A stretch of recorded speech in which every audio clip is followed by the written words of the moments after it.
14 de junio de 2020, 4 de la tarde.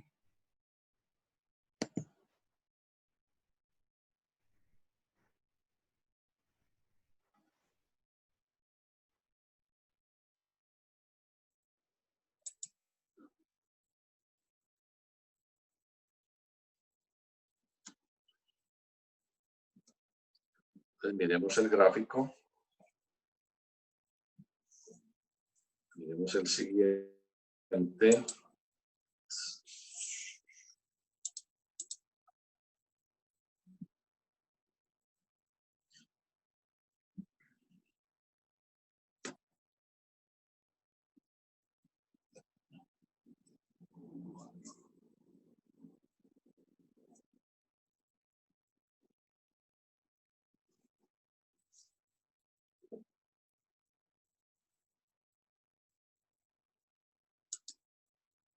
Un momento, por favor.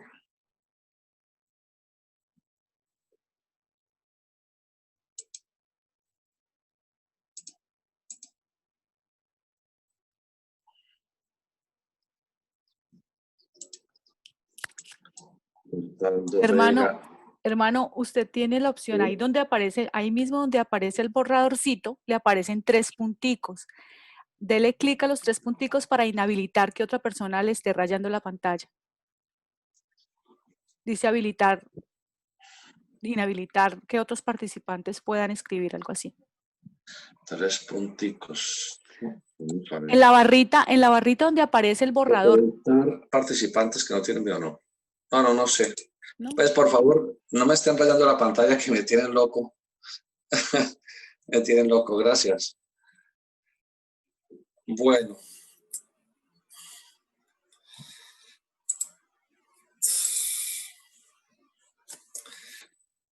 Continuamos. Al finalizar la visión del panorama, el ego se retira con los vehículos emocional y mental a la región purgatorial del mundo del deseo, dejando los cuerpos físico y vital.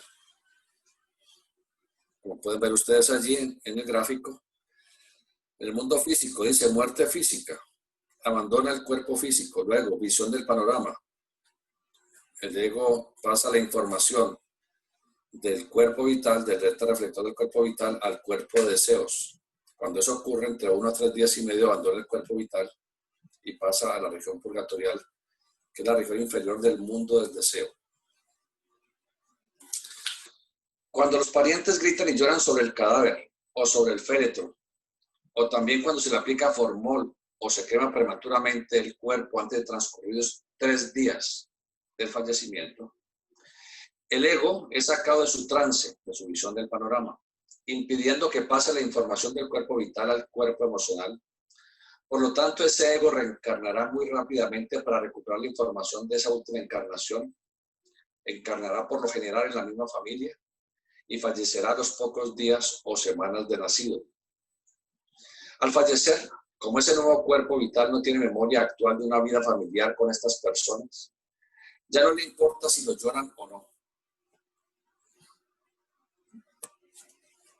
Eso le permite, de alguna manera, recuperar la información del cuerpo vital anterior como esencia, mas no como imágenes.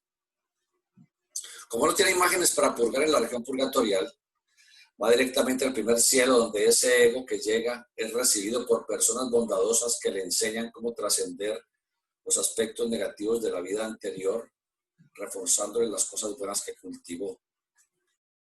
Eso no lo hacen a motu propio, eso lo hacen bajo la guía de seres más avanzados, los cuales saben cuáles son las cosas que habría que enseñarle a ese ego que ha pasado, a ese mundo, que ha fallecido como niño.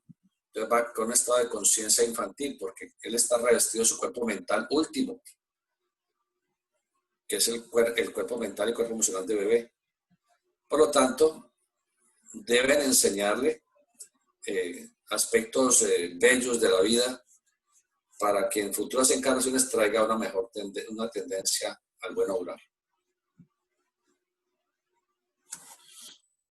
En la región purgatorial del mundo del deseo, que ustedes están viendo en el gráfico, la persona comienza a recapitular todo lo que hizo en la encarnación que acaba de finalizar. La información de la encarnación anterior que fue transferida al cuerpo emocional le va a servir para que él mismo se juzgue. Todas las injurias, tristezas, dolor moral, humillaciones que haya causado a los demás, tendrá que sufrirlas moralmente durante un periodo de tiempo equivalente a 1/3 de lo que duraron las causadas por él en el mundo físico, pero van a estar intensificadas álmicamente 3 veces más, como sufrimiento del alma. De esta manera, el dolor moral así sentido resulta el crecimiento del alma, que hace que el ego adquiera más experiencia y conciencia y que no vuelva a cometer esos yerros en el futuro, pagando, por ahora, purgatorialmente los errores cometidos. Entonces, a lo primero que nos tenemos que enfrentar después del fallecimiento es a la región purgatorial. Allí deberemos sentir todo el dolor moral, emocional, que le hayamos ocasionado a otra persona. Y siempre a lo largo de la vida, siempre injuriamos a muchas personas, humillamos, gritamos, hacemos sentir mal a otros. Pues bien, en la región purgatorial sentiremos esas experiencias, pero intensificadas hasta 3 veces. Aunque en tiempo terrestre dure la tercera parte de lo que a la otra persona le duró su problema, su dolor moral, su sufrimiento, su angustia, etc.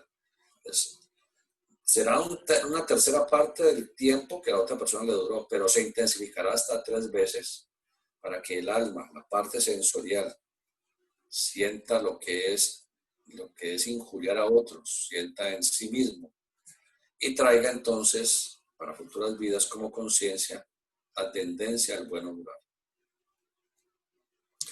La permanencia en la región purgatorial corresponde aproximadamente a la tercera parte de lo que físicamente se haya vivido y según los errores que se hayan cometido. Hay personas que permanecen en esa región durante muchos siglos, otras la abandonan en pocos años.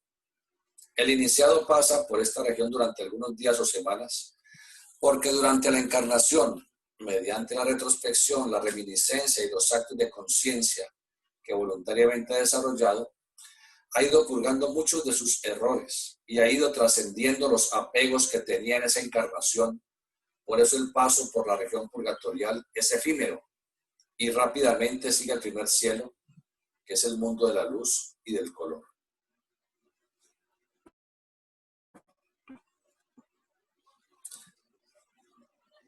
¿Qué es lo que retienen los desincorporados en la región baja del mundo del deseo? Los vicios y los apegos. El desincorporado va a los sitios que acostumbraba a ir para tratar de satisfacer los vicios, pero no lo puede lograr porque no tiene los mecanismos fisiológicos. Por ejemplo, no tiene un estómago para contener el licor, no tiene un cuerpo con un sistema nervioso para atiborrarse de drogas, no tiene los mecanismos fisiológicos para darle rienda suelta al instinto psicosexual. Entonces se desespera y sufre hasta tanto haga conciencia de lo intrascendente de esas situaciones. Cuando ya se dé cuenta que no tiene la manera de satisfacer esos impulsos que satisfacía en este mundo físico. Entonces, hasta tanto no se llega allá, no podrá superar esa insatisfacción, hasta tanto no haga conciencia.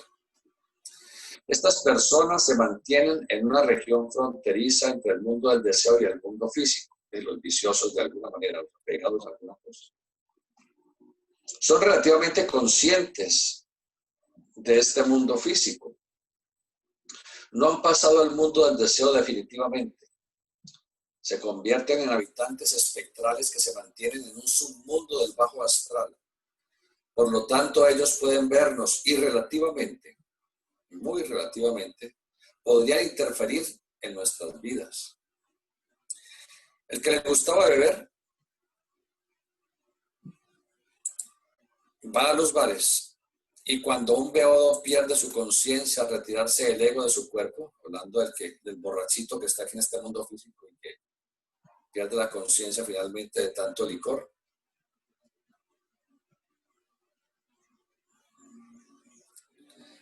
Un espíritu de los que se encuentran en esa región y que era alcohólico toma contacto con la médula oblonga de ese borracho. Y cuando el borrachito reacciona, lo obliga a que siga bebiendo, tratando de calmar la sed por la bebida a que estaba acostumbrado en vida. Pero como esos cuerpos físico y vital del peodo, del borracho, no le pertenecen, no hay continuidad de conciencia y no puede satisfacerse. Tiene sed y más sed y no puede compensarla. Así habrá de pasar años enteros hasta que por fin llegue a la conclusión de lo fútil de la situación y la abandone. Quien era lascivo y lujurioso asiste a los lupanares y estimula a las personas a que abusen del sexo para ver si de alguna manera él puede aprovechar las emanaciones etéreas que liberan. Pero como no tiene la manera de satisfacerse, sigue una y otra vez estimulando a esas personas a que abusen hasta que finalmente se da cuenta que no logrará nada para sí. Otros desincorporados, otros fallecidos, tratan de satisfacerse mirando a otras personas, teniendo sexo o cultivando vicios. Las emanaciones etéreas, unidas a las secreciones de las personas en estado de alta excitación sexual, emanaciones etéreas del cuerpo vital, más las ráfagas de energía del cuerpo de deseos, del mundo del deseo, más la liberación de sustancias orgánicas altamente vitales como son el semen, la sangre menstrual, la sangre de cualquier herida. Entonces, repito, las emanaciones etéreas, astrales, unidas a las secreciones de las personas, en estado de alta excitación sexual, dan origen a entidades indeseables del bajo astral, llamadas larvas astrales. De esto hemos hecho bastante referencia en las semanas anteriores. Los cuales, nutriéndose de la energía del orgasmo y de los fluidos corporales, semen, de la sangre menstrual, así como la sangre de las personas que han muerto violentamente, logran fabricar arquetipos etéricos y luego físicos, que con el paso de siglos y milenios dan origen a nuevos virus que afectan al ser humano, quitándole la vitalidad, la salud y finalmente llevándolo a fallecer. Así surgen las pestes y las epidemias. De esto hemos hablado mucho en estos 2 meses. En las regiones bajas del mundo del deseo también se encuentran desincorporados que impulsan al odio, a las guerras, a los asesinatos y a la destrucción. Impulsan a quienes, a los humanos encarnados que están vibrando en esos niveles de frecuencia vibratoria. Aquellos materialistas que en vida dicen, uno se muere y no hay nada más, todo se acaba. Cuando fallecen se quedan en la 4ª región del mundo del deseo, que es la región fronteriza entre la región purgatorial y el primer cielo. Es lastimoso ver a estas personas en esos planos sin saber qué deben hacer. Porque siendo un mundo tan plástico que se deja manejar por la imaginación, han formado un panorama psíquico difícil. Todo es sombrío, desértico y solitario. Ya hemos hablado de eso también. Las personas se encuentran allí en medio de esa penumbra, atemorizados. No se atreven a moverse. Se les llama tratando de despertarles y no reaccionan. Están en la difícil situación de sentirse más vivos que nunca y sin saber qué es lo que les está sucediendo. Cuando el ego ha purgado sus malas acciones con dolor moral y comprende que esos dolores fueron sembrados en esa misma encarnación o en anteriores, ha actualizado conciencia, ha aprendido, el ego está listo para liberarse del lastre que implica la región purgatorial que corresponde a los subplanos más densos del mundo del deseo. Los más bajos, el 7º más bajo, pasiones y deseos bajos. El 6º es de la impresionabilidad, que es la lujuria. El 5º, que es el de la emocionalidad, que son los planos más bajos del mundo del deseo. Entonces, allí donde purgamos nuestras malas acciones en este mundo físico, todo el sufrimiento ocasionado a cualquier persona lo tendremos que pagar allá por triplicado. Pues cuando se han purgado de malas acciones con dolor moral y comprende que esos dolores fueron sembrados en esa misma encarnación o en anteriores, ha actualizado conciencia, ha aprendido. Pasa al primer cielo, las 3 regiones superiores del mundo del deseo. Luz anímica, vida anímica y poder anímico. que son el mundo de la luz y del color. Allí vive la armonía, por eso le llama el primer cielo. Luz, color, plenitud, felicidad. Y miremos qué es lo que pasa allí entonces.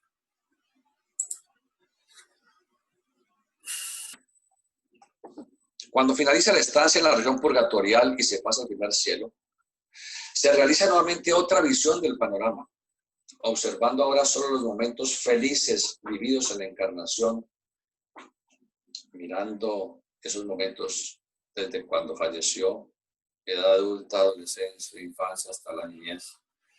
Observando primero los efectos, es decir, observando los momentos felices, para luego encontrar los momentos donde sembró esa felicidad que tuvo en esa vida. Asimismo ha pasado con todo el dolor. En la región purgatorial observó primero, en esa visión del panorama retrospectivo, observó problemas y situaciones acaecidos y al ir hacia atrás encontró dónde sembró esos procesos que se convirtieron después en problemas.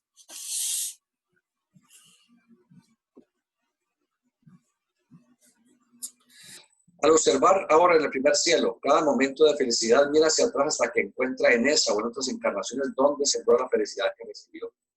Cuando observa retrospectivamente a alguien a quien le prestó un servicio, siente toda la felicidad, el agradecimiento, la armonía que esa persona sintió en ese momento. Pero la siente intensificada, triplicada, aunque dure solo una tercera parte del tiempo que físicamente logró esa felicidad a la otra persona en este mundo físico. Así como la región purgatorial aprende que el mal obra hay que trascenderlo para no seguir sufriendo, recibiendo dolor. El primer cielo aprende que el buen obrar debe continuarse realizando para seguir recibiendo paz, felicidad y armonía. Aprenda lo importante que es el altruismo, la bondad, el servicio desinteresado. A agradecer en toda su plenitud un servicio, un beneficio de parte de los demás. A servir con una sonrisa, a proporcionar armonía. Al primer cielo llegan directamente las personas que han desincorporado en la infancia, cuando se muere siendo un niño, mientras no hayan cumplido los 12 años siendo niña o los 14 siendo varón, que es cuando el cuerpo emocional o deseoso astral entra en actividad en el ser humano, llevando a cometer yerros consciente y voluntariamente. Esos niños ni siquiera pasan por la región purgatorial. Al fallecer pasan al primer cielo donde son recibidos por los parientes que los han precedido. Si no hay pariente, lo reciben personas que amaron inmensamente a los niños y en centros de instrucción semejantes a guarderías o escuelas les enseñan a través de la plasticidad de ese mundo lo que es el buen obrar y muchas cosas que físicamente podrían haber aprendido a lo largo de la encarnación si hubieran llegado hasta la ancianidad. Como esa oportunidad no la tuvieron porque su deuda kármica preexistente quizás no lo permitió, entonces son instruidos de esa manera y rápidamente, en un lapso no superior a 20 años, deben renacer. Usualmente renacen en la misma familia a la que pertenecieron en la infancia inmediatamente anterior. Son muchos los casos de parejas que han perdido su bebé de pocos meses de nacido o de pocos años. Ese mismo ego vuelve a buscar esa familia pocos años después y reencarna con esos mismos padres, aunque a veces renace con el sexo opuesto. Al nacer y desarrollarse el bebé, los padres observan en la mirada de ese niño la mirada de aquel que perdieron. Pues al estudiante Rosa Cruz, en sus etapas de estudio progresivas avanzadas, le enseñan para que aprenda lo que es la reencarnación, le enseñan a seguir ese proceso de cuando fallece un bebé o un niño de corta edad, le siguen constantemente por el mundo del deseo, el astral, observan lo que tiene que hacer allá, que es lo que estamos narrando, y luego observa cuándo reencarna, cuándo renace, y observa cómo muchas veces renace en la misma familia y con los mismos padres. Esto es algo que hemos investigado y que hemos observado, cómo vuelven otra vez donde sus progenitores anteriores a completar con ellos esa evolución que la encarnación anterior por algún accidente o alguna situación no les permitió llevar a feliz término. El primer cielo, mundo del deseo superior, es la región de los filósofos, artistas, filántropos e intelectuales. Los pintores y escultores tienen la capacidad de comulgar álmicamente, es decir, con su alma, con el primer cielo. Cuando uno está encarnado y tiene esa capacidad artística sutil, entonces estos artistas comulgan con el primer cielo. Los filósofos y los intelectuales podrían encontrar allí toda la información de cualquier biblioteca del planeta o escuchar a cualquier conferencista que esté hablando si tuvieran la capacidad de actuar conscientemente en este mundo. Los filántropos tienen la posibilidad en el primer cielo de capacitarse para servir mejor a otras personas en futuras encarnaciones. Vamos a mirar la tabla correspondiente.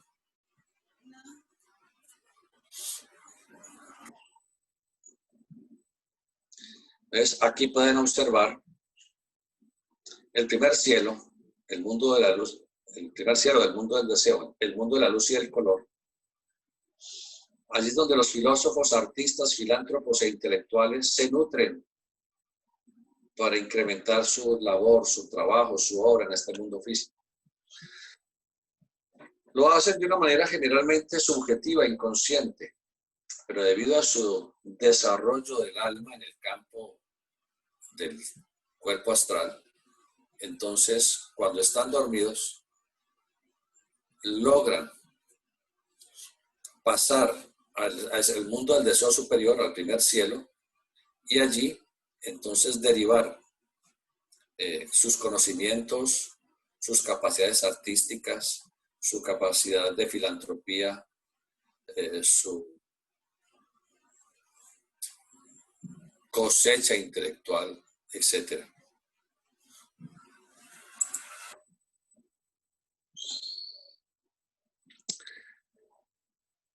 Ahora, cuando ya no tiene nada más que aprender el ego del desincorporado en el primer cielo, en el mundo del deseo, ya purgó en la región purgatorial todas sus malas acciones con dolor moral y ha hecho conciencia a su ego.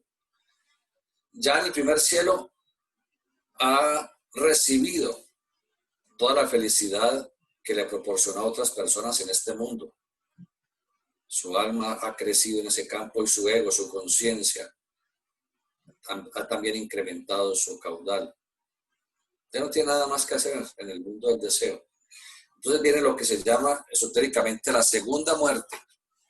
Abandona su vehículo de deseos, el cuerpo astral, el cuerpo emocional.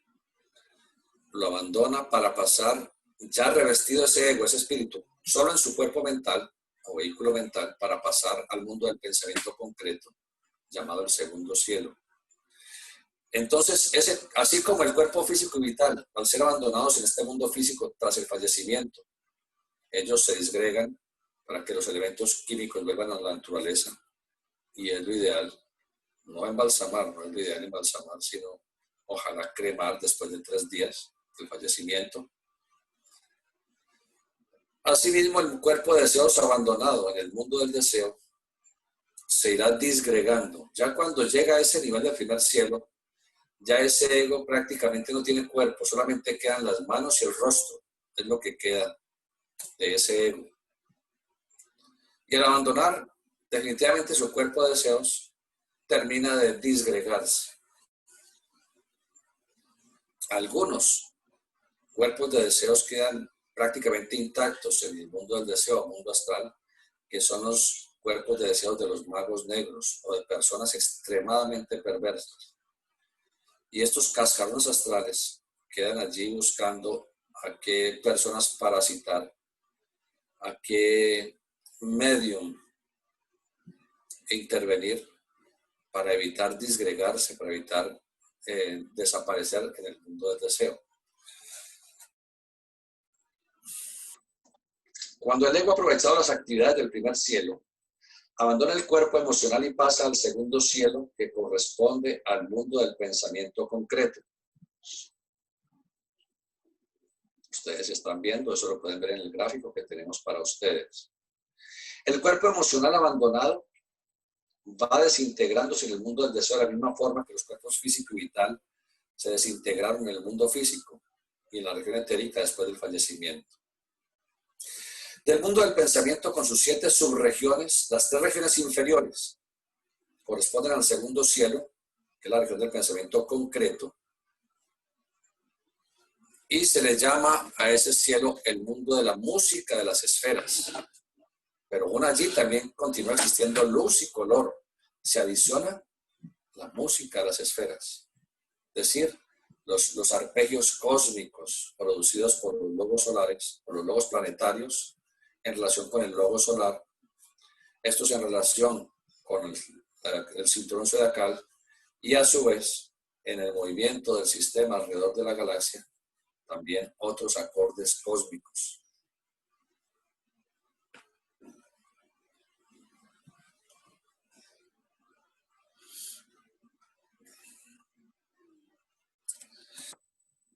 Entonces, mientras el segundo cielo es la región del pensamiento concreto en el mundo del pensamiento, el tercer cielo corresponde al mundo del pensamiento abstracto. Ya llegaremos allí ahora. En el segundo cielo no solamente se encuentran la luz y el color del primer cielo, sino que allí actúa especialmente la música de las esferas a la que se refieren, producida por los acordes cósmicos, donde la caja de resonancia son las 12 constelaciones zodiacales, de las cuales dependemos como sistema solar, y las cuerdas de ese instrumento son el Sol y los planetas. Vuelvo y les digo, ustedes disculparán la repetición, pero es que como esto forma parte de conferencias que yo ofrecí hace mucho tiempo, toda esa información aún está no solamente en mi inconsciente, preconsciente y consciente. Y ella sale espontáneamente y ya cuando les leo, pues obviamente va a ser la misma información. Pero seguimos diciendo, la repetición es la nota tónica del cuerpo vital, que es la base del aprendizaje. Así como en un instrumento de cuerda, la nota musical es diferente dependiendo del sitio donde se presiona la cuerda. Asimismo el Sol y cada uno de los planetas producen un acorde o nota clave característica. Por ejemplo, la nota clave del planeta Tierra, en la cual corta el campo magnético del espíritu Sol, además de la relación con las constelaciones zodiacales, es la nota Fa. Es la música la más alta expresión del arte. Los músicos son superiores en sensibilidad a los pintores y a los escultores. Los maestros de la música, que dejaron la grandeza de su vida interior en las composiciones musicales, en su abstracción tenían la capacidad de escuchar la música de las esferas, que la pasaban al pentagrama y luego la ejecutaban, aunque de una manera muy parcial. Entonces nos referimos a los músicos, a los grandes, los maestros, a los virtuosos, no a una persona que simplemente ejecuta un instrumento, que es valioso porque muchos no ejecutamos ningún instrumento, pero estamos hablando de esos grandes compositores. De manera que los músicos, los poetas, los cuales con sus composiciones poéticas, al escucharlos parece que fuera música para nuestros oídos y alegran nuestro corazón, nuestra alma. No la poesía triste de hoy en día también, en donde dicen 2 o 3 palabras feas, maldichas, y el mismo le dan el premio Nobel de Literatura. Nos referimos a Amado Nervo, a Rubén Darío, a Óscar Ponce de León, el mismo Oscar Wilde, etc. ¿Quiénes más están relacionados mientras están encarnados con el segundo cielo? Estamos hablando de los que están relacionados con el segundo cielo mientras están encarnados. Los físicos, los matemáticos, también están relacionados. ¿De dónde sacan los matemáticos y los físicos todas sus fórmulas y su comprensión del espacio-tiempo, de la matemática, de la geometría y todo esto? De la región del pensamiento concreto. Logran en su abstracción elevarse hasta ese plano y bajar, podríamos decirlo entre comillas, como si fuera la nube la nube de la internet, bajar esa información. Allí se encuentran los planos arquetípicos, allí se encuentran los planos akáshicos, de allí se extrae esa información que ellos logran traer para nosotros. Ahora bien, al desincorporar estos que han sido geniales músicos, poetas, matemáticos, físicos, se van a solazar en esta región del pensamiento concreto y van a incrementar sus capacidades, sus posibilidades para futuras encarnaciones. De manera que los físicos, matemáticos, músicos preparan en el segundo cielo arquetípicamente en sus vehículos que tendrán al renacer un oído más perfecto para cuando renazcan, porque los necesitarán para canalizar las elevadas vibraciones del mundo del pensamiento. Recordemos que entre un físico, matemático y un músico no hay diferencia desde el punto de vista de cómo actúa su cerebro y su oído. En los delicados canales semicirculares, en el oído interno, es donde se encuentra la diferencia entre estas personas con sus capacidades asombrosas y nosotros. Tienen más desarrollo en esa zona. Ahora, aquí hay preponderancia en el hemisferio derecho del cerebro en los músicos y poetas y pintores, todos los que trabajan con la parte estética y mística. Y mientras que hay preponderancia o lateralización izquierda, hemisferio izquierdo del cerebro, entre los matemáticos, los físicos, los arquitectos, todos los que utilizan su razón y sus capacidades de pensamiento y de abstracción.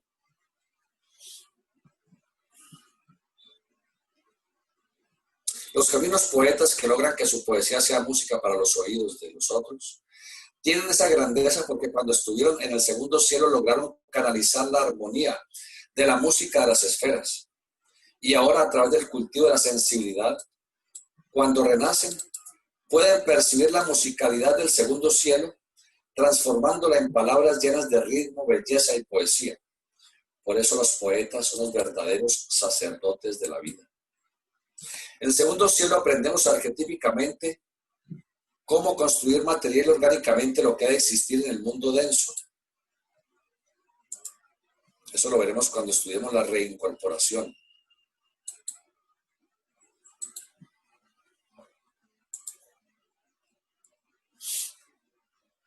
Perdón un momentico.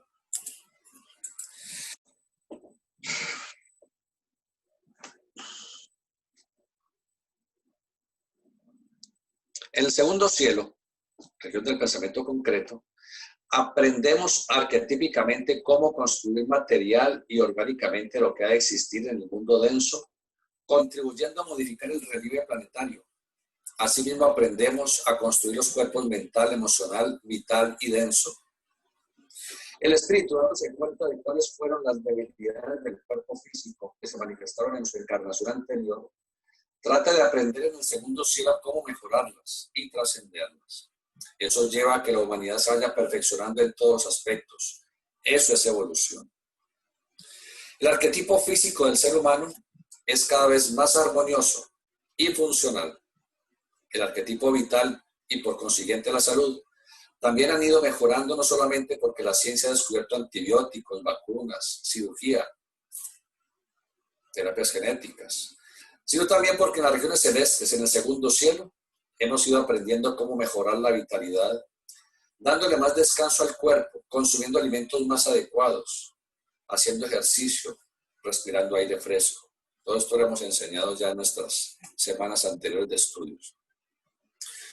Cuando ya se ha trabajado en el arquetipo del cuerpo físico que se habrá de tener en la siguiente encarnación, el ego abandona su cuerpo mental en la región del pensamiento concreto, a donde con la ayuda y bajo la guía de las jerarquías creadoras, modeló no solamente los arquetipos del planeta, sino los arquetipos de sus futuros cuerpos físico, vital, emocional y mental.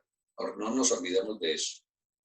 Pues cuando ya hizo ese trabajo arquetípico, el ego abandona su cuerpo mental, la mente concreta, el cual se irá desintegrando en el mundo del pensamiento concreto, digamos que es una tercera muerte, y eleva su frecuencia vibratoria para estar en el tercer cielo. El ego ya no tiene cuerpo físico, ni vital, ni emocional, ni mental. Volvamos al gráfico. No tiene cuerpo físico, no tiene cuerpo vital, no tiene vehículo de deseos, no tiene cuerpo mental. Es decir, ya abandonó su personalidad definitivamente. Ahora el ego entonces se encuentra como espíritu humano en la región del pensamiento abstracto, llamado el tercer cielo. Y el vehículo en el cual está ahora habitando, el espíritu humano, es lo que llamamos la imaginación creadora. Pero ya el ego en ese plano está en un estado de abstracción total. Se sumerge en las corrientes de vida divina. Si lo queremos llamar Dios, llamémoslo Dios, en donde estará sumergido un poco más de 1000 años. De 1000 a 1500 años, dependiendo de la persona. Así como cuando uno se acuesta a dormir profundamente, porque está muy agotado de todo el trabajo del día y las preocupaciones y todo. Y uno se acuesta a dormir y se desconectó. El otro día despierta uno otra vez con energía, ya con ganas de levantarse, a seguir luchando, a seguir haciendo, a seguir aprendiendo, a continuar lo que estaba haciendo el día anterior, que más o menos eso es lo que sucede con la reincorporación.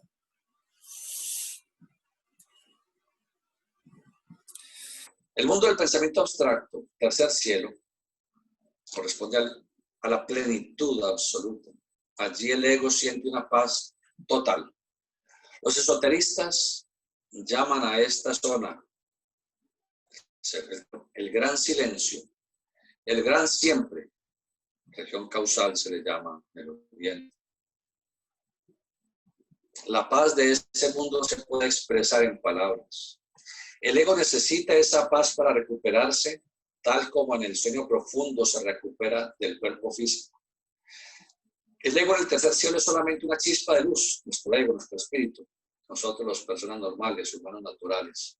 En cambio, los adeptos, que tienen la posibilidad de elevar su conciencia hasta ese plano, los adeptos son los del nivel de evolución del Señor Jesús o los grandes adeptos de la jerarquía blanca.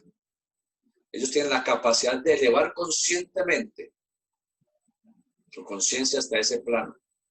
Dicen que ese es el mundo de las causas. Solamente se encuentran chispas allí, solamente que se ve, chispas de vida, allí, como puntos luminosos, por miríadas, es decir, cientos de miles de millones inmersos en la esencia de vida divina. La permanencia en el tercer cielo dura por lo general varios siglos. En la región purgatorial, primer cielo y segundo cielo, es más breve. Son décadas. Hasta completar en esos mundos sutiles un promedio de 1200 años aproximadamente, permaneciendo el ego en la esencia de vida divina, Dios, solamente consciente de su propia esencia espiritual, sin desear, necesitar ni ambicionar nada.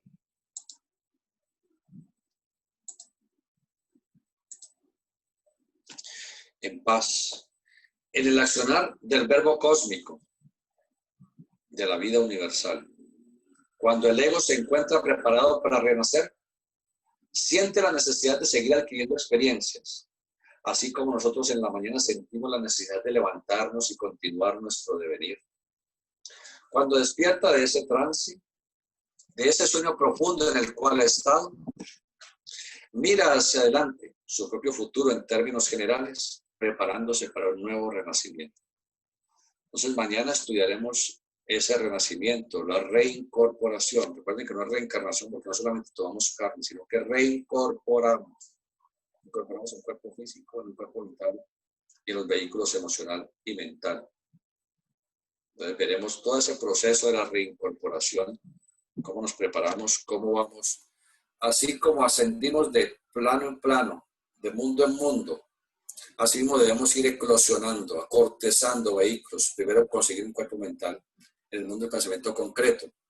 Luego conseguir un cuerpo de deseos en el mundo del deseo. Y ya poniéndonos a las órdenes de las jerarquías del destino, los señores del karma, los ángeles archiveros, para que ellos implanten el acto posible de lo que será el cuerpo físico de uno, en uno de los espermatozoides del Padre, y colocando el átomo simiente, el cuerpo vital homogéneo de esa misma persona que va a nacer en el óvulo que va a ser fecundado. Solamente cuando ese espermatozoide que tiene ese átomo simiente, análogo al átomo simiente que tiene la madre, se encuentren, puede haber la fecundación. Por eso no todos los espermatozoides de los 100 millones van a fecundar un óvulo.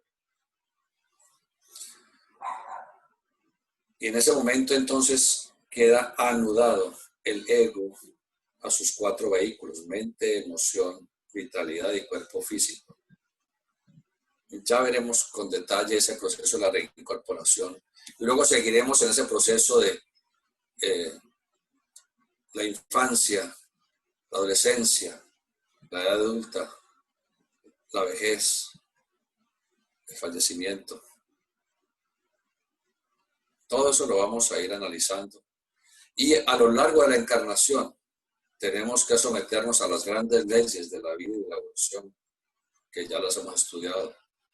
Esta ley que obliga a renacer, a reincorporarse, reencarnación. La ley de evolución, perfeccionamiento progresivo. La ley de causa y efecto o karma. Recibir lo que hemos sembrado previamente en otras vidas. Y la subley de la epigénesis. Construir un futuro promisorio por nuestra propia voluntad. Bueno, entonces ahora sí, ustedes con toda paciencia vayan escribiendo sus preguntas, sus comentarios, hasta tengamos la capacidad de solucionarlas. Con mucho gusto, por favor, limitémonos al tema. Gracias. Escucho entonces. Gracias, hermano. Mucho gusto. Bueno, aquí hay una primera pregunta de el hermano Kleiderman Saavedra. Dice, las personas que entran a alguna religión o doctrina y se arrepienten sinceramente de corazón, ¿aún así sienten ese dolor que causaron?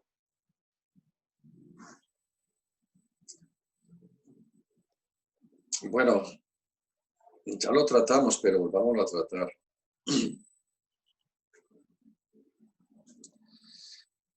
Max Heindel explica el valor de la retrospección. La retrospección que debe hacerse todas las noches antes de entregarse al sueño. Es una mini visión del panorama, en donde explica cómo esa retrospección analizamos los hechos acaecidos en la noche, luego los de la tarde, luego los del mediodía, luego los de la mañana, hasta cuando nos despertamos. Sintiéndonos profundamente dolidos cada vez que hemos observado que hemos cometido un error y prometiéndonos no volver a incurrir en ese error y tratando, si es posible, de llevarle satisfacción moral o lo que sea a la persona a la cual injuriamos o dañamos o afectamos. Entonces no es que yo me arrepentí y mañana vuelvo otra vez a cometer el delito. Eso de que el que peca y reza empata, eso no funciona. Eso no es así. Por supuesto en retrospección también, observar todos los actos nobles, buenos, bondadosos, verificados y sentirnos felices por haberlo hecho y prometernos seguir en ese camino. Pues bien, el señor Heindel dice que la finalidad de ese ejercicio retrospectivo es para evitar hasta donde sea posible la región purgatorial. Y aquí hay un pero grandísimo.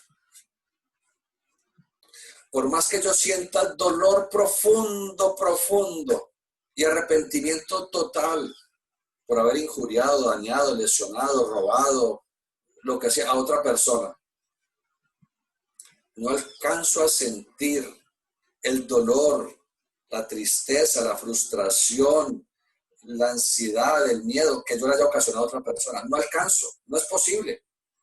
Y Real Rojas a este respecto decía, basándose en las enseñanzas del Adepto Zanoni, solo hay causa y efecto, hermano, le decía. Decía Real Rojas, decía, si alguien me pisa un callo, eso me imagino que tiene que doler mucho, yo no conozco de callos. Y si alguien me pisa un callo, por más que la otra persona me diga, ay, perdón, qué pena, que la otra persona no alcanza a sentir el dolor que yo sentí en el callo. Bueno, así mismo es con respecto a todos los actos innobles que hemos cometido. No alcanzamos a sentir. Y aunque tratemos de resarcir que eso es valioso, porque eso la ley divina lo tendrá en cuenta, eso nos ayudará un tantito, pero no tanto. De todas maneras, todo el dolor desde la región purgatorial tendremos que sentirlo. No importa que pertenezcamos a qué religión pertenezcamos. No importa que el sacerdote nos haya echado la absolución y digo, te absuelvo por lo que viste y lo que oíste y lo que hablaste y lo que... No hay manera. Yo puedo estar ya agonizando y decir, yo me arrepiento profundamente, como se ven en todas las películas y en todas las novelas de esas que uno veía cuando era muchacho. No, por más que se arrepienta, no, la ley es así por un igual. Con la vara que midiereis seréis medido. No hagas a otro lo que no quieras que hagan contigo. Lo que siembres, eso cosecharás. Con la fuerza que el péndulo se desplaza hacia la derecha, con esa fuerza se regresa hacia la izquierda. El efecto sigue la causa como la sombra sigue el cuerpo. El efecto sigue la causa como la rueda del coche sigue al caballo que está jalando la carreta. Y a pesar de todo el dolor moral que tengamos que padecer en la región purgatorial, eso no nos libera en futuras encarnaciones de la recurrencia de causa y efecto física. Yo a otra persona en un acto de salvajismo le corté una mano o le saqué los ojos, como ha sucedido a lo largo de nuestra evolución y como sigue sucediendo con muchas personas desalmadas, perversas. Obviamente en la región purgatorial se sentirá toda esa angustia, miedo, terror y dolor físico y moral por esa amputación. Pero en futura encarnación, cuando se tenga la edad de la persona a la que le lesioné de esa manera tan abusiva, cuando yo tenga la edad y el sexo y el entorno familiar y todas las cosas que esa persona tuvo y a quienes puso a sufrir, yo, en un absurdo, entre comillas, absurdo accidente, perderé mi brazo o perderé mis ojos o lo que sea y tendré que sufrir físicamente todo lo que aquel otro le hice sufrir abusivamente. De manera que no hay perdón, no hay sino causa y efecto. ¿Otra cosa? Sí, señor. El hermano Gabriel Correa pregunta que qué pasa con esas 2/3 partes que falta la persona por purgar. ¿Lo sufre al volver a encarnar a este mundo? No he entendido, qué pena, qué pesar. ¿Qué pasa con esos 2/3? Perdón, yo entendí. No, yo entendí la pregunta. Lo que pasa es que el hermano, qué pesar que no entiende lo que estamos tratando de explicar. Dijimos que aunque dura 1/3 en tiempo terrestre de la experiencia del dolor que sufrió el otro, dura la tercera parte del dolor, se intensifica hasta 3 veces el dolor mío. Sentiré 3 veces el dolor que le ocasioné a la otra persona, pero se disminuirá en tiempo en una tercera parte. Esa es la explicación. Ahí queda el tercio que faltaba. ¿Qué otra pregunta? La hermana Mónica Muñoz pregunta, ¿hay zodiacos diferentes en cada sistema solar? ¿Cada sistema solar tiene su propia música y armonía? Por supuesto. Así como cada uno de nosotros tenemos una nota característica, nuestro metal de la voz. Y no existen 2 personas, por más que haya voces semejantes, no existe esa misma vibración, ese mismo registro, no existe. Asimismo, cada logos planetario tiene su registro, su nota. Cada logo solar tiene su registro, su nota, que es el nivel de evolución que tiene cada uno. Y cada sistema solar en su conjunto tiene su nota característica. Eso es. Eso marca la evolución. ¿Qué otra cosa? Tiene una segunda pregunta y dice, siendo que el tiempo es la 4ª dimensión, entonces estar en el mundo denso hace 1500 años y estar en el mundo denso ahora puede ser lo mismo. En otras palabras, ¿podemos ser conscientes de los dos lugares en el tiempo al mismo tiempo? No. La conciencia está representada por el cojo del Olimpo, Hefestos. Él era cojo. Uno no puede estar sino en una situación que a través de sus capacidades ya superiores en un futuro pueda recordar o rememorar otras etapas, es diferente. Pero el resto no. De todas maneras no alcanza a entender muy bien la pregunta, de manera que deje así. El hermano, perdóname un momentico porque me van escribiendo cosas y no. La hermana Susan de Jacet pregunta, ¿cuánto es el tiempo máximo y el tiempo mínimo que se demora el ego en renacer y de qué depende? Bueno, comencemos por el final. Depende de dos cosas. El nivel de evolución de la persona y por ende, qué tiene que hacer por el mundo y de la edad a la cual fallece. Explicamos. Cuando se fallece siendo niño, se renace en un lapso no superior a 20 años. Es un caso. El otro caso, cuando se tiene un nivel de evolución superior al promedio de la humanidad y se tiene algo que entregarle al mundo, se renace también muy pronto. Por ejemplo, Isaac Newton, él meditó mucho en las leyes de la naturaleza y dio sus tres principios fundamentales de la física. Pero él no estaba completamente satisfecho. Fue hasta el mundo del pensamiento concreto, segundo cielo, a la región de los matemáticos físicos. Y allí aprendió más acerca de la física, las leyes de la física y de la matemática. Pero allá además aprendió del espacio y del tiempo. Y eso los llevó a desear renacer de inmediato. Ese inmediato es que renació como Einstein, unos 400 años después, 450 años después. No alcanzó, si él hubiera sentido esa urgencia de regresar al mundo físico, a entregarle a la humanidad ese conocimiento, entonces habría abandonado su cuerpo mental, habría pasado al tercer cielo y habría quedado ya inmerso 1000 años en ese descanso. Pero no, él quería y se esforzó por renacer pronto, renació como Einstein. Y él se fue con conocimientos superiores a los que le entregó el espacio-tiempo. Él descubrió leyes acerca del poder de la energía fotónica, en la cual dijo esta energía en relación con la energía nuclear es un juego de niños en relación con lo que él descubrió antes de fallecer. De manera que eso lo obligará a reencarnarse muy pronto, así como lo hizo entre Newton a Einstein, reencarnará muy pronto para entregarle al mundo esos nuevos conocimientos.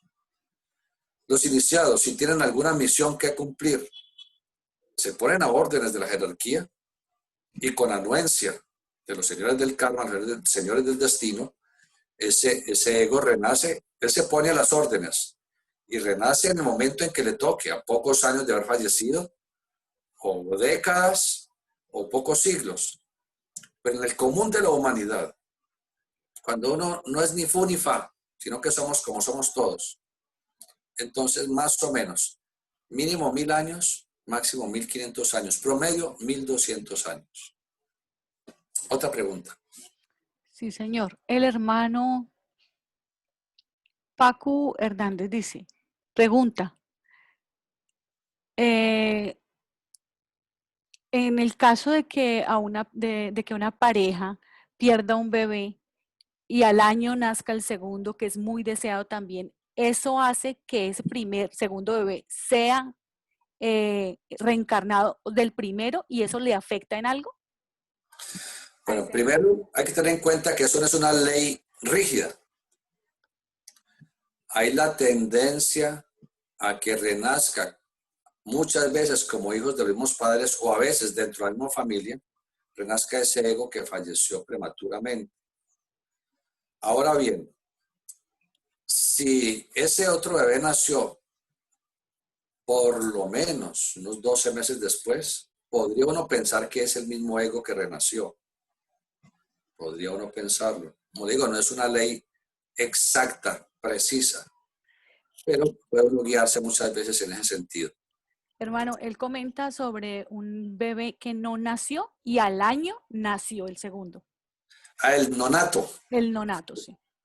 Un nonato. No les sabría dar la respuesta, porque ya sabemos que los nonatos es porque en el pasado o fueron abortistas o fueron damas que se hicieron abortos o fueron progenitores o personas que favorecieron, pagaron por el aborto. Entonces, esos son los nonatos. De manera que no podría decirle si ese nonato ya había cancelado su deuda y se le permitió renacer con esos mismos progenitores en ese lapso de tiempo tan cercano. No lo sabría decir.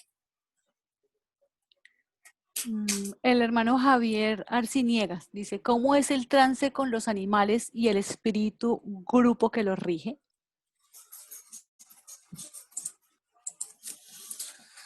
Bueno, los animales, ellos no tienen que ir plano por plano como nosotros, sino que ellos renacen muy rápidamente. Ellos desincorporan y el espíritu grupo los lleva a renacer una y otra vez entre sus especies para acelerar su evolución.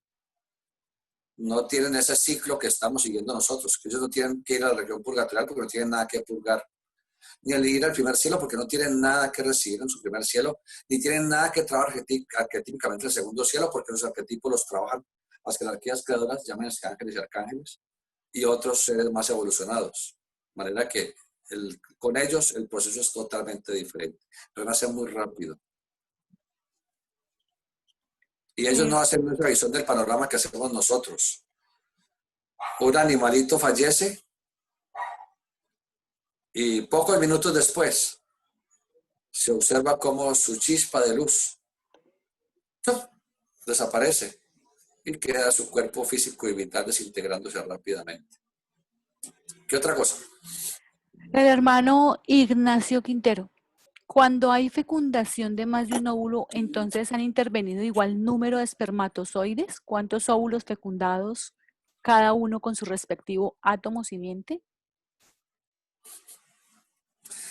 Bueno, hablemos primero de los embarazos de mellizos, que no son los mismos gemelares. Los gemelos son homocigotos, es decir, hijos del mismo óvulo, un solo óvulo, al cual pueden haber fecundado 2 o 3 espermatozoides.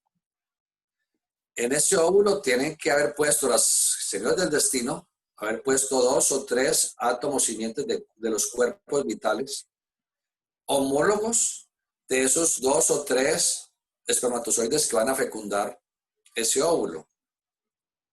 Siempre tiene que haber un espermatozoide por óvulo, pero un óvulo puede contener 1 o más átomos simientes. Esto es en el embarazo gemelar, los homocigotos. Ahora, los heterocigotos. Heteros es varios cigotos. Cigotos es la célula fecundada o óvulo fecundado, es un cigoto. Entonces, hay varios óvulos, cada uno con su átomo simiente del cuerpo vital, los cuales son fecundados cada uno por un espermatozoide análogo a ese átomo simiente. Entonces, tenemos un embarazo de mellizos, ¿no? Heterocigoto, 2, 3, 4, 5, 6, los karma decida. ¿Qué otra pregunta?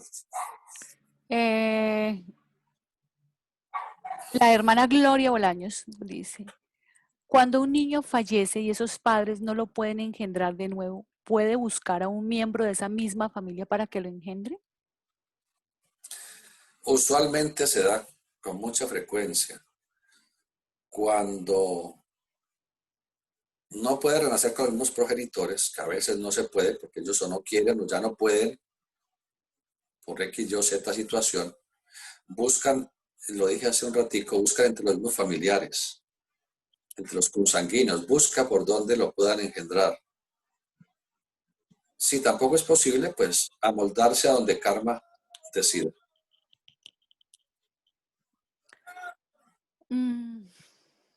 La hermana Olga María Morales dice, cuando un niño se muere antes de los 3 años y pasan 20 años y su madre no puede recuperar su dolor, ¿qué se le puede aconsejar? Bueno, este dolor es un aprendizaje kármico de la persona, que si no hubiera dolor, indica que no tendría una deuda kármica por la cual sufrir así. Solo sirve el conocimiento, como lo dijimos ayer, solo sirve el conocimiento. Por eso esas personas, hablarles de la ley de reencarnación, hablarles de las regiones suprafísicas, hablarles de que la muerte no existe, que el cuerpo es solo una vestimenta, pero que el espíritu está libre. Que así como durante el día nos vemos con nuestros seres queridos y en la noche no sabemos de ellos, cuando estamos dormidos. Que aquí sucede al contrario, que de día no sabemos de nuestros seres queridos, fallecidos, pero que al quedarnos dormidos, nosotros salimos de nuestro cuerpo y pasamos, aunque no nos demos cuenta, la mayoría de las veces, pasamos a ese mundo donde están ellos habitando y que están más vivos que nosotros, porque ellos no tienen dolor de estómago, ni tienen dolor de cabeza, ni tienen que preocuparse por el arriendo, ni tienen que acostarse a dormir. Allá hay luz y más luz. Y allá siempre uno se encuentra con sus deudos. Las madres se encuentran con sus hijos, los hijos con sus madres, los esposos se encuentran allá en ese mundo. Es maravilloso observar eso, siempre. Entonces, el conocimiento ayuda y da paz, proporciona paz. Regalarle a la persona este tipo de lecturas acerca de la vida después de la vida y todas estas cosas es muy importante y el conocimiento ayuda. Otra pregunta. El hermano Gustavo Campo pregunta, ¿en los planos sutiles existe algún impedimento para un ego que le retarde su encarnación más de lo normal? ¿Cuál sería la causa? No, allá no hay nada que retarde a uno, es uno. Eso no depende sino de uno. No depende de Dios, ni de las jerarquías creadoras, ni depende de nadie. Nosotros somos los que nos ponemos cortapisas. Somos los que nos ponemos los obstáculos, por los apegos, por los vicios, por el odio, de tantas cadenas que formamos mientras estamos en este mundo físico, las cuales retardan nuestro paso por esas regiones de región purgatorial, primer cielo, segundo cielo. Retardamos demasiado, retardamos siglos. Por eso dijimos que hay personas que se pasan siglos. Uno en la región purgatorial no debe pasar más de 10 años o 20 años. No debe pasar más tiempo. Y hay personas que se les ve allá que llevan 300, 400, 500 años. Y es por los vicios, por los apegos y por los odios. De manera que no hay nada que nos retarde. ¿Qué otra cosa? Hermano, esa era la última pregunta. Bueno, muchas gracias a todos. Felicidades. Nos vemos mañana a las 4 de la tarde. Y recuerden, esta semana ya recordamos, esta semana, lunes, miércoles y viernes, 4 de la tarde nos seguimos encontrando, Dios mediante, con los que nos quieran y nos puedan acompañar. Gracias a todos. Hasta luego. Y el fin de semana no. No, ya sábados y domingos ya no más. Solo lunes, miércoles y viernes. Gracias, hermano. Hasta luego. Adiós.